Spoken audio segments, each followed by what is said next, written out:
प्रभु तेरी वाणी जीवन की रोटी, नैनों की ज्योति अंधेरा मिटाती।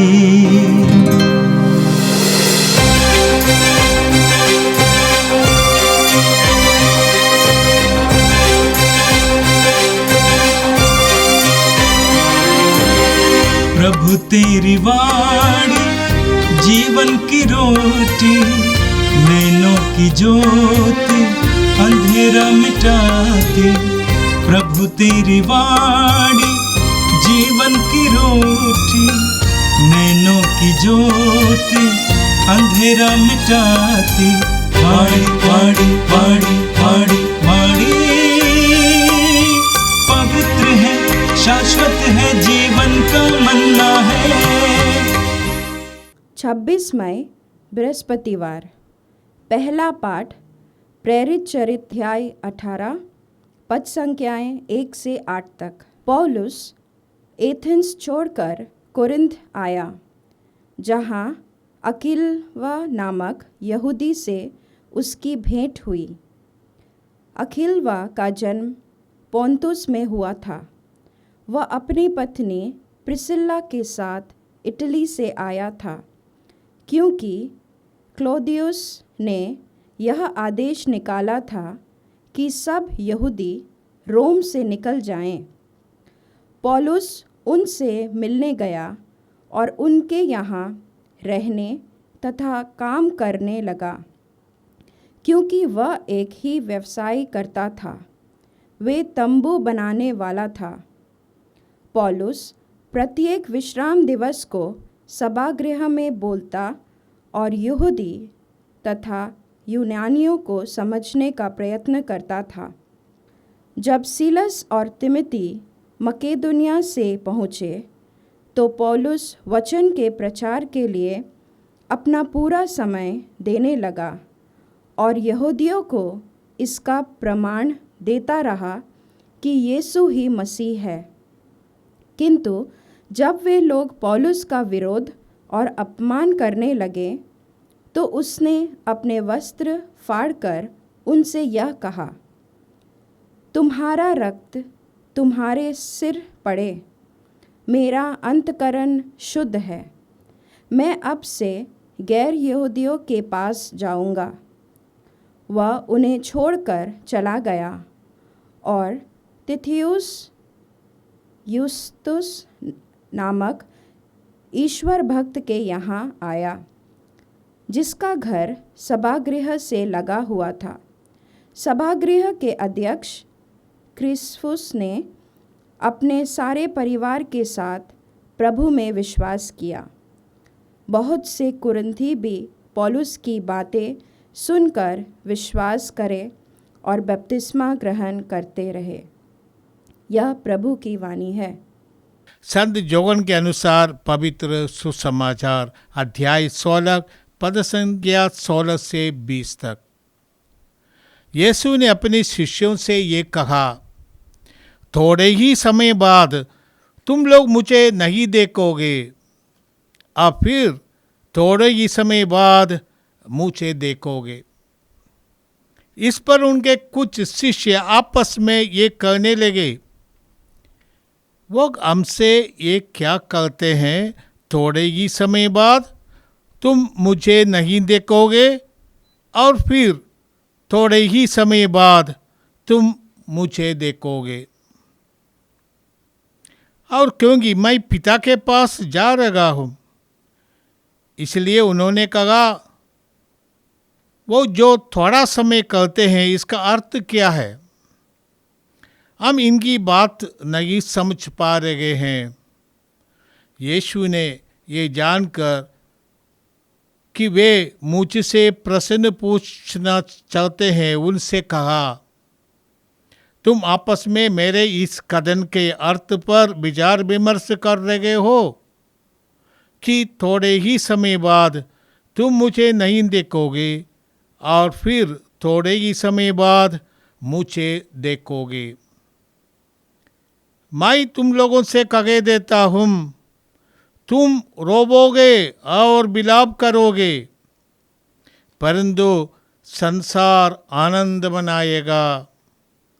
तुम शोक करोगे, किंतु तुम्हारा शोक आनंद बन जाएगा। यह प्रभु का दिव्य सुसमाचार है। ख्रिस्त प्रभु की जय। भाई और बहनों, आज के प्रथम पाठ में हमने सुना है पौलुस अभी एथेंस छोड़कर कोरिन्थ पहुंचे हैं। एथेंस में पौलुस का संवाद वहाँ के बुद्धिजीवियों के साथ हुआ था, जो अधिकांश एपिक्यूरियंस और स्टोइक दर्शन शास्त्र के लोग थे। पौलुस को वहाँ पर इतनी बड़ी सफलता नहीं मिली, पर भी उनका उत्पीड़न नहीं हुआ था। बुद्धिजीवी उनकी बात सुनकर, मैंने मृतों का पुनरुत्थान, इस बात को सुनकर पौलुस पर इतना जल्दी विश्वास नहीं करते थे, कहते ही हम आपको बाद में सुनेंगे। पौलुस एथेंस से जाते हैं कोरिन्थ, जो साउथ सेंटर ग्रीस का एक समुद्री महासागर है। जैसे हमारे बॉम्बे जैसा, आजकल के बॉम्बे जैसा एक उस जमाने में ग्रीस राज्य के एक महानगर है, व्यवसाय का नगर और पैसा संपत्ति का नगर, इसके साथ साथ पाप का भी नगर था। पौलुस वहाँ जाते हैं और वहाँ पर पौलुस जैसे का मुलाकात अक्विला नामक एक यहूदी से हुआ। ये यहूदी रोम से निष्कासित था। ये यहूदी वहाँ पर विश्वासी बने थे रोम से ही, और उनकी धर्मपत्नी थी प्रिस्किला। ये दोनों विश्वासी थे। पौलुस उनके साथ रहने अपना निवास रखा, क्योंकि अक्विला तंबू बनाने का कार्य करते थे। उस जमाने में तंबू में अधिकांश लोग रहते थे। हमारे आजकल के दुनिया का जैसे घर है, उस तरह का घर उसमें नहीं था, और अधिकांश लोग तंबू का इशारा करते थे, उसके सहारे से घर बनवाते थे। ये बड़ा बिजनेस लगा था। पौलुस भी तंबू बनाने वाला था, इसे उनके साथ दिया। अब बाद में पौलुस कहा, मैं अपने मेहनत से रोटी कमाता था, क्योंकि हाथ से काम करना कोई ये हमारे लिए मजबूरी नहीं है, ये हमारे लिए एक आशीष है। अपनी पसीने के कमाई खाना, पौलुस हमें ये मार्गदर्शन दिखाते हैं। पौलुस के आदत था सबसे पहले यहूदियों के समाज में जाए। कोरिन्थ में भी वो यहूदियों के समाज में गया था। कोरिन्थियों का एक बड़ा सिनगोग सभागृह उस शहर में था। पौलुस वहाँ पर जाते हैं और लोगों को यीशु के बारे में बताते हैं। वही मुक्तिदाता है, मसीह है, जिनकी प्रतीक्षा यहूदी धर्म और समाज करते थे, वे आए हैं। परंतु हमारे अधिकारियों ने उनको क्रूस पर चढ़ाया। पौलुस यीशु के बारे में बताते हैं। वहाँ पर ज़्यादा लोग यीशु पर विश्वास करने वाले नहीं थे, क्योंकि यहूदी आज भी यहूदी यीशु को मसीह नहीं मानते हैं। उस जमाने भी यीशु का विरोध करने वाले थे, क्योंकि उनकी उम्मीद है कि आने वाला मसीह राजा बनकर आएंगे, यहूदियों का राज्य की स्थापना करेंगे। दाऊद के गोत्र में उत्पन्न महाराजा सम्राट। आज भी यहूदी ऐसे सोचते हैं, और उस जमाने भी इसलिए पौलुस को सुनने वाले अधिक यहूदी नहीं था। यहूदियों ने उनको अपने सभागृह से निष्कासित कर दिया। परंतु पौलुस, हम जानते हैं कि तितियुस युस्तुस नामक ईश्वर भक्त के यहाँ निवास करने लगा। वो सभागृह के निकट एक घर था। ये तितियुस युस्तुस यूनानी व्यक्ति है, गैर यहूदी है, परंतु वो प्रभु पर श्रद्धा रखने वाला था। पौलुस की दूसरी सफलता वहाँ पर ये हुआ कि सभागृह के अध्यक्ष ने यीशु को स्वीकार किया, जिसका नाम क्रिप्सूस है, और उनका पूरा परिवार यीशु को मुक्तिदाता के रूप में मान लिया। तब पौलुस को यहाँ पर कुरिन्थ में बहुत सफलता हुई। साथ साथ प्रभु ने उनको दर्शन देकर कहा, इस शहर में मेरे लिए बहुत लोग हैं, बहुत लोग विश्वास करेंगे। पौलुस के ये खूबी थी, जैसे हम पौलुस ही स्वयं कुरिन्थियों के नाम बाद में पत्र में लिखते हैं, अध्याय 9 पद संख्या 20, पौलुस लिखते हैं कि मैं यहूदियों के लिए यहूदी जैसा बना, जिससे मैं यहूदियों का उद्धार करूं। जो लोग संहिता के अधीन नहीं, उनका उद्धार करने के लिए मैं उनके जैसा बना, गैर यहूदी जैसा बना। यद्यपि मैं मसीह की संहिता के अधीन होने के कारण वास्तव में ईश्वर की संहिता से स्वतंत्र नहीं। पौलुस कहते, मैं दुर्बलों के लिए दुर्बल जैसा बना, जिससे मैं उनका उद्धार कर सकूं। मैं सबों के लिए सब कुछ बन गया हूं, जिससे किसी न किसी तरह कुछ लोगों का उद्धार कर सकूं। यीशु को लोगों तक पहुंचाने के लिए पौलुस इतना प्रयत्नशील है। वो अपने जीवन को, अपने अनुदिन का जीवन को इतना साहस के साथ, समय के अनुसार, लोगों की परिस्थिति के अनुसार गरीब से गरीब स्थिति तक ले सकते हैं।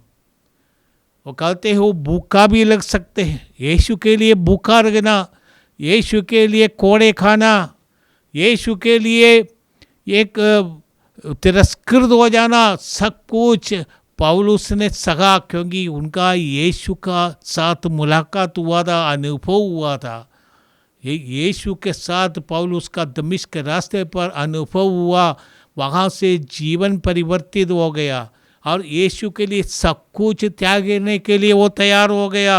इसीलिए पौलुस आज कुरिन्थ के विश्वासियों के साथ विश्वास की स्थापना के लिए वहाँ के लोगों के साथ रहकर सुसमाचार की घोषणा करते हैं, और करते वक्त अपनी पसीना से अपनी कमाई करते हैं। थिस्सलुनीक का नाम पौलुस का पहला पत्र अध्याय 2 पद संख्या 9 में पौलुस लिखते हैं, भाइयों आपको हमारा कठोर परिश्रम याद होगा। आपके बीच सुसमाचार का सेवा करते समय हम दिन रात काम करते रह गए, जिससे किसी पर भार ना डाले। थिस्सलुनीक का भी पौलुस एक ही करते थे, काम करते थे, अपने कमाई अपने पसीने से करते थे। इसलिए थिस्सलुनीक के नाम पत्र में लिखते हैं, आप लोग जानते हैं मैं अपने परिश्रम से अपनी रोटी कमाता था। और थिस्सलुनीक का दूसरा पत्र अध्याय 3 पद संख्या 11 से 13 तक में पौलुस कहते हैं, अब हमारे सुनने में आता है कि आप में कुछ लोग आलस्य का जीवन बिताते हैं। वे स्वयं काम नहीं करते और दूसरों के काम में बाधा डालते हैं। आप ऐसे लोगों को प्रभु यीशु मसीह के नाम पर ये आदेश देते हैं और उनसे अनुरोध करते हैं कि वे चुपचाप काम करते रहे और अपनी कमाई की रोटी खाए।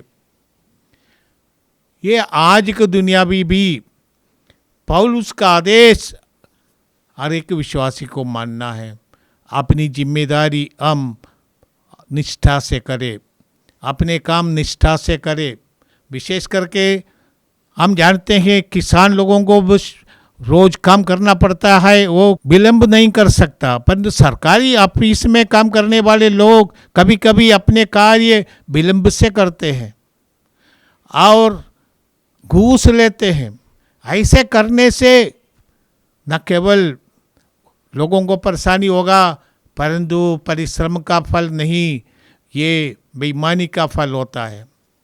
हमें अपनी जिम्मेदारी हम निष्ठा से करना चाहिए। अपनी ड्यूटी को हम ड्यूटी के लिए नहीं, हम अपनी ड्यूटी को ईश्वर के लिए, नीति के लिए करना है।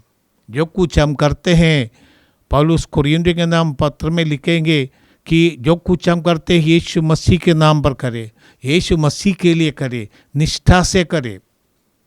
आज के सुसमाचार में हम अंतिम बयालू के अवसर पर यीशु अपने शिष्यों के साथ बातचीत में यीशु ने उनको बता देते हैं कि आप लोग थोड़े समय बाद मुझे नहीं देखोगे और फिर थोड़े समय के बाद तुम मुझे देखोगे।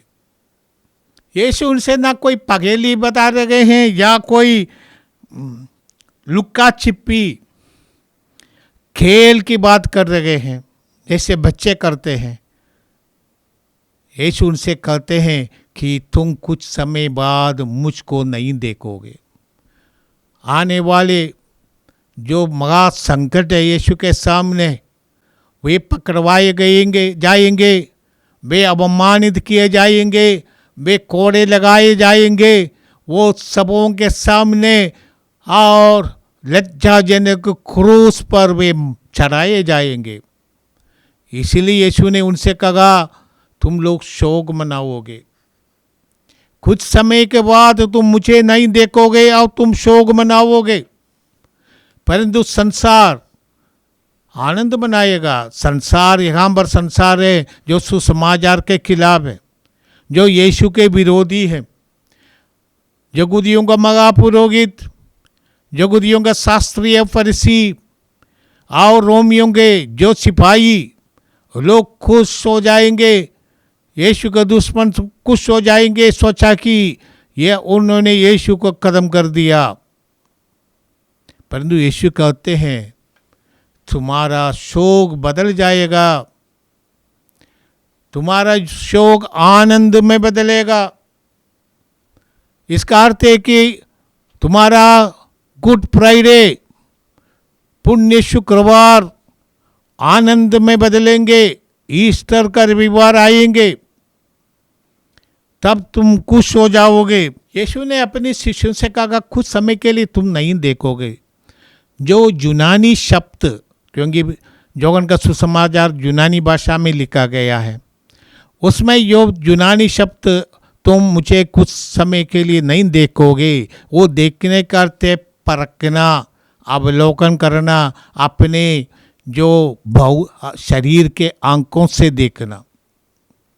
और तो यीशु ने आगे कहते हैं कि फिर थोड़े समय बाद तुम मुझे देखोगे। वहाँ पर जो यूनानी शब्द का अर्थ है समझोगे, देखने का। और शब्द उधर जो इस्तेमाल किया गया है वो है, उसका अर्थ है कि तुम समझ लोगे, तुम जान लोगे। ये देखने का अर्थ हम यीशु के पुनरुत्थान पर संदेह करने वाले थॉमस के जो प्रतिक्रिया से समझ सकते हैं। थॉमस कह रहे थे कि जब तक माई उनके हाथों और पैरों में कील का निशाना नहीं देखेंगे मैं विश्वास नहीं करूंगा। वही थॉमस जब यीशु पुनर्जीवित यीशु उनके सामने आए तब उसने देख लिया यीशु सच में जीवते या कहते हैं हे मेरे प्रभु, ये मेरे ईश्वर। पुनर्जीवित यीशु को मेरे प्रभु और मेरे ईश्वर के रूप में देखना, यही दूसरे प्रकार का देखना है। प्रभु ने कहा तुम मुझे अपमानित होकर क्रूस पर मरते हुए देखोगे, वो संसार की दृष्टि से, परंतु थोड़ा समय के बाद, माने 3 दिन के बाद प्रभु यीशु मृतकों में से जी उठेंगे और शिष्य समझ लेंगे, उनको संसार के मुक्तिदाता के रूप में देखोगे, समझ लेंगे कि वे असली में ईश्वर का अनादि शब्द मनुष्य बनकर हमारे बीच निवास करने वाला है। प्रभु ने कहा तुम्हारा शोक आनंद में बदल जाएगा। हर एक विश्वासी का जीवन में शोक जरूर होगा, हर प्रकार का शोक हमारे जीवन में है। कष्टों से, क्लेशों से हम मुक्त नहीं है। जब तक हम इस शरीर में हैं तब तक हमारे जीवन में क्लेश होगा, कष्ट होंगे, बीमारियां बढ़ेंगी। इतना ही नहीं, हम मर भी जाएंगे। परंतु प्रभु कहते हैं तुम्हारा क्लेश, तुम्हारा दुख बदल जाएगा आनंद में। विश्वासी पुनर्जीवित यीशु पर विश्वास करते हैं।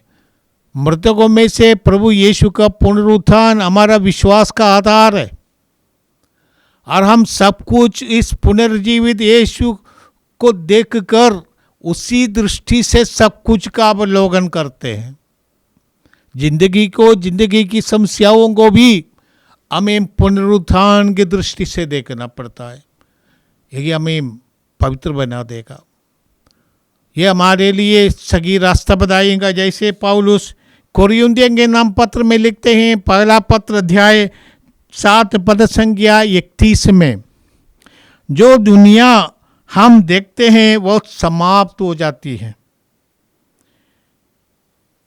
ये दुनिया और इसकी बातें समाप्त हो जाएंगी, और यीशु जो हमें वादा करते हैं हमारा ही पुनरुत्थान, जिसके बारे में पौलुस कोरिन्थियों के नाम पहला पद अध्याय 15 में बताएंगे, हम भी जी उठेंगे। सब कुछ हमें उस दृष्टि से देखना है, पुनरुत्थान की दृष्टि से। हमारा ही पुनरुत्थान की दृष्टि से हमें अपने ही संसार की जीवन को, इस माया के इस संसार को उसी अलौकिक दृष्टि से देखना है, पुनरुत्थान की अलौकिक दृष्टि। हमें अपने दुख, संकट और क्लेशों को उस दृष्टि से लेकर लेट गो, जाने देना। और ऐसा हमको ऐसा पकड़ कर रखने का नहीं, सबको जाने देना। और let go and let God, हमारे जीवन में ईश्वर को प्रवेश करना देना, हमें ईश्वर की इच्छा पूरी करना देना, हमें और कुछ चीज़ को इस अनंतता की दृष्टि से देखना। लेट गो माने छोड़ देना। हम उससे ऐसा अपने कब्जे में रखने की कोशिश ना करें। हर चीज़ हम जानते हैं नश्वर है और सब कुछ बदल जाएगा। जैसे हमारे भारतीय संस्कृति में कहते सब कुछ मिथ्या है, माया है, उसमें सार नहीं है। असली में हम जानते हैं दुनिया के हर चीज़ सार रहित होगा, और असली सार हमें असली मतलब, हमें जिंदगी का असली मतलब पुनरुत्थित यीशु से मिलता है। यीशु ने हमें हर प्रकार के बंधन से, विशेष करके पाप के बंधनों से क्रूस के माध्यम से मुक्त किया है। यीशु को दुख सहना अनिवार्य था। जैसे इब्रानियों के पत्र में अध्याय 5 पद संख्या 7 में लिखते हैं, मसीह ने इस पृथ्वी पर रहते समय पुकार पुकार कर और आंसू बहाकर ईश्वर से, जो उन्हें मृत्यु से बचा सकता था, प्रार्थना और अनुनय विनय की। श्रद्धालुता के कारण उनकी प्रार्थना सुनी गई। ईश्वर के पुत्र होने पर भी उन्होंने दुख सहकर आज्ञा पालन किया, और वह पूर्ण रूप से सिद्ध बनकर और ईश्वर से मेल्कीसेदक की तरह प्रधान याजक की उपाधि प्राप्त कर उन सबों के लिए मुक्ति का स्रोत बन गया जो उनकी आज्ञाओं का पालन करते हैं। अपने दुखों के द्वारा ही यीशु ने संसार का उद्धार किया। हम भी जब हमारे कष्ट और दुख को उस यीशु के क्रूस के साथ जोड़ देंगे, उनके दुख भोग के साथ जोड़ देंगे, जैसे पौलुस लिखते हैं, मैं यीशु के दुखों में जो कमी है उसको अपने शरीर में पूरा करता हूँ। हम अपने कष्ट और दुख को यीशु के साथ जोड़ देने से वो हमारे लिए आनंद का कारण बनेगा। क्रूस मुक्ति का चिन्ह बनता है। क्रूस पुनरुत्थान का, पुनर्जीवन का, नई दुनिया का एक प्रतीक है। भाइयों बहनों, प्रार्थना करें। सबसे पहले हम प्रार्थना करते, प्रभु हम तुझे धन्यवाद देते हैं उन लोगों के लिए, विशेषकर प्रेरितों के लिए, जिन्होंने सुसमाचार हमें दिया है। हमने यीशु को सुना नहीं, देखा नहीं, परंतु हमें यीशु के बारे में प्रेरितों की गवाही से पता चलता है। पवित्र वचन जो सुसमाचार, आप प्रेरितों का कार्यकलाप और जो पत्र प्रेरित में लिखते हैं, सब उनके यीशु के साथ रहने से, उनका अनुभव से उन्हें प्राप्त ज्ञान वे हमें प्रदान करते हैं। हम इनके लिए धन्यवाद देते हैं। यीशु को जानना हमारे जीवन के सबसे महत्वपूर्ण कृपा और सबसे महत्वपूर्ण सिद्धि है। ये प्रभु, हम धन्यवाद देते हैं हमारे पूर्वजों के लिए जिन्होंने हमें विश्वास की ज्योति प्रदान की है। हम धन्यवाद देते हैं उन सब लोगों के लिए जो सुसमाचार की सेवा करते हुए हमें पवित्र वचन सुनाते हैं। ये प्रभु, तू हमें भी वो आनंद जीवन का दर्शन दिया है। हम अपने संसार के जीवन को उस दृष्टि से देखें, जैसे प्रभु ने अपने शिष्यों से कहा, कुछ दिन के लिए तुम मुझे नहीं देखोगे, परंतु कुछ समय के बाद तुम मुझे देखोगे, आनंदित हो जाओगे। प्रभु, हम सब पुनरुत्थान की प्रतीक्षा में रहते हैं। हम विश्वास करते प्रभु हमारे बीच है। प्रभु ने कहा, मुझे जाना तुम तेरे लिए फ़ायदा है, शिष्यों के लिए फ़ायदा है, परंतु जाने के बाद वे हमें पवित्र आत्मा प्रदान करते हैं। ये प्रभु, हम आत्मा का अभिषेक से आलंगित होकर इस संसार में विश्वास का जीवन जी सके, ये प्रार्थना हम करते हैं हमारे प्रभु क्रिस्त के द्वारा। आमीन।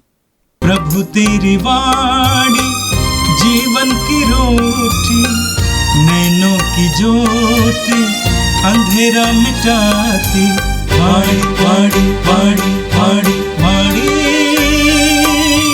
पवित्र है, शाश्वत है, जीवन